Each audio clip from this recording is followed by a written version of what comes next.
Episode 5 नीले पहाड़ की पुकार। उत्तराखंड के सबसे दूरदराज हिस्से में बसी एक घाटी है नौरंग घाटी।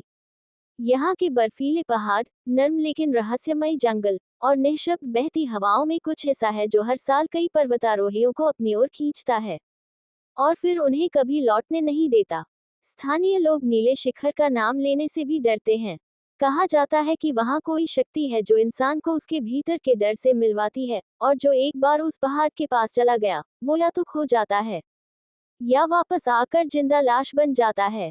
मुक्ति को जब इस केस के बारे में एक ईमेल मिला, तो वह कुछ पल तक चुप बैठी रही। इस केस में पुलिस या डॉक्टर नहीं घुस सकते थे। ये मामला विज्ञान से परे था और यहीं से उसकी भूमिका शुरू होती थी। नीले शिखर। मुक्ति ने नक्शे पर उंगली रखते हुए कहा, यहाँ पिछले 10 सालों में 14 पर्वतारोही लापता हुए हैं। 7 की लाशें मिली और हर एक के चेहरे पर एक ही चीज थी, गहरी, भयभीत आंखें।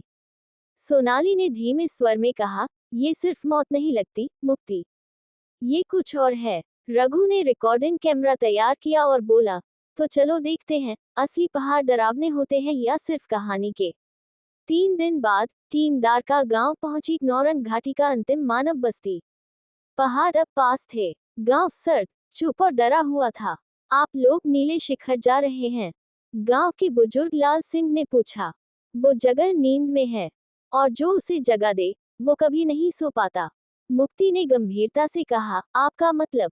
बुजुर्ग ने बताया, कहा जाता है कि 100 साल पहले वहां एक देवी की गुफा थी। लोग पूजन करने जाते थे, लेकिन फिर अचानक भूस्खलन हुआ और मंदिर दब गया। उस दिन से कोई नहीं गया, और जिसने हिम्मत की, उसे पहाड़ ने निगल लिया। अगली सुबह भारी बैग, ताबीज, कैमरे और सुरक्षा उपकरणों के साथ टीम नीले शिखर की ओर निकली। हवा हल्की थी, लेकिन हर मोड़ पर एक अजीब सा सन्नाटा महसूस होता था, जैसे किसी की नजरें पीछा कर रही हों। करीब 3 घंटे चढ़ाई के बाद उन्हें एक पुराना टेंट मिला, बर्फ में आधा दबा हुआ। उसके अंदर एक डायरी मिली, अभिषेक शर्मा नाम के पर्वतारोही की। आखिरी पन्ना। Greater than. हर रात एक आवाज गूंजती है, मीठी, लुभावनी, नींद जैसी। लेकिन आज जब मैं सोया, तो मैंने खुद को बर्फ के नीचे देखा, और उसके पास एक औरत, जिसके चेहरे पर कुछ भी नहीं था। मुक्ति ने डायरी बंद की और आंखें मूंद ली। यहाँ कोई आत्मा नहीं, ये चेतना है, शायद उस देवी की, या किसी ऐसे की जो नींद से बाहर नहीं आना चाहता। रात के समय टीम ने वही कैंप किया। मुक्ति ने सुरक्षा चक्र बनाया, 5 मोमबत्तियां, पहाई चूर्ण और देवी मंत्रों का जाप। आधी रात को हवा रुक गई, पेट स्थिर हो गए, और फिर एक मीठी धुन सुनाई दी, जैसे लोरी हो, किसी माँ की, या नींद में बुलाने वाली। टेंट के बाहर खामोश कदमों की आवाज हुई। सोनाली ने झांक कर देखा, एक लड़की खड़ी थी। सफेद कपड़े, खुली चोटी, और पैरों में बर्फ जमी, लेकिन उसे ठंड नहीं लग रही थी। तुम कौन हो? मुक्ति ने पूछा। लड़की की आंखें गहरी और ठंडी थीं।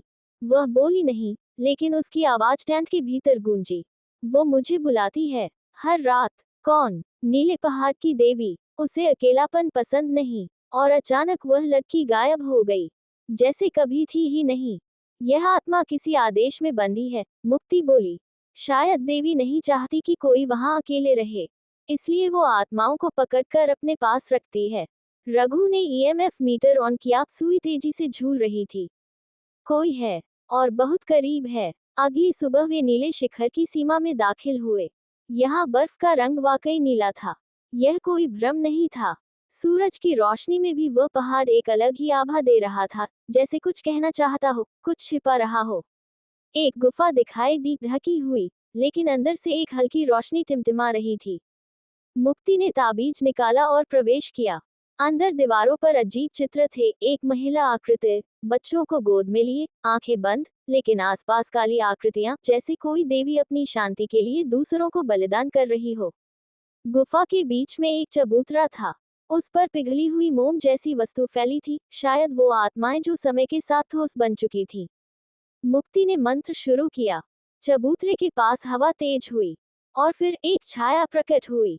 लंबी चोटी, माथे पर तिलक, लेकिन चेहरा धुंधला। तुम मुझे क्यों जगा रही हो? आवाज गूंजी। क्योंकि तुम अकेले नहीं सो सकती, दूसरों की नींद छीनकर, मुक्ति ने कहा।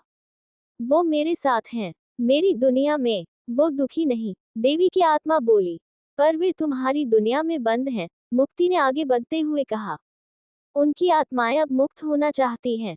मैं नहीं छोड़ सकती, मैं फिर अकेली हो जाऊंगी। तुम्हारा डर तुम्हारे स्वप्न से बड़ा हो गया है। मुक्ति ने मंत्रों की गति तेज की।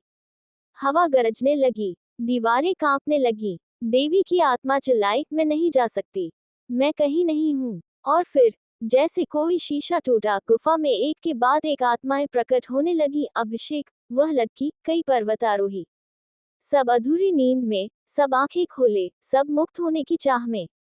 मुक्ति ने चबूतरे पर पवित्र जल डाला। प्रकाश फैला, एक सुनहरी लहर, और उसमें सब कुछ घुलता गया। शांति, निःशब्द, निर्मल, निर्मुक्त। बाहर निकलते वक्त पहाड़ अब भी नीला था, लेकिन उसकी आभा में अब बोझ नहीं था।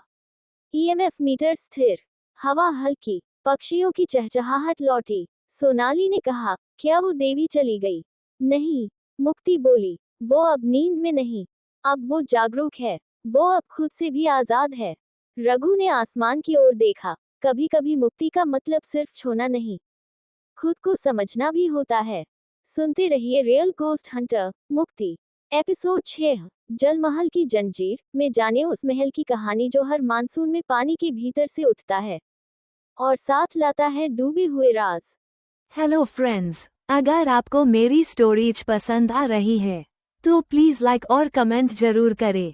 Thank you. मिलते हैं अगली स्टोरी के साथ।